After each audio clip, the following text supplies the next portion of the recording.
শুধুমাত্র এই দোয়াটি একবার পড়েন, আল্লাহ তাআলা আপনার 90 বছরের গুনাহ মাফ করে দেবেন ইনশাআল্লাহ। আপনার 90 বছরের গুনাহ মাফ হয়ে যাবে যদি মাত্র এই দোয়াটি যদি একবার পড়তে পারেন। আপনার ভাগ্য খুলে যাবে, রিজিকে বরকত আসবে, মনের ন্যাক আশা পূরণ হবে, আল্লাহ আপনার সব দোয়া কবুল করে দিবেন। সুবহানাল্লাহি ওয়া বিহামদি। এত ফজিলত, এই দোয়াটা আপনারা শেয়ার করে দিবেন। এই যুবকেরা, আমল না করেও সওয়াব পাবা। তোমার একটি শেয়ারে, একটা বাটনে প্রেস করে তুমি সওয়াব পেয়ে যাবা। কারণ তুমি আমল না করো, অন্য কেউ যদি তোমার শেয়ারের বদৌলতে আমল করে, সওয়াব তুমি পেয়ে যাবা। নবীজির হাদিস।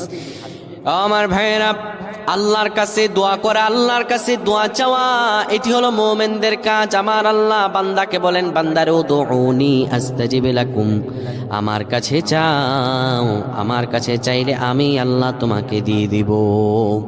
কেউ যদি একবারে দোয়াটি পড়তে পারে, দোয়াটি হলো রব্বি ইন্নী যালামতু নাফসি ফাগফিরলি।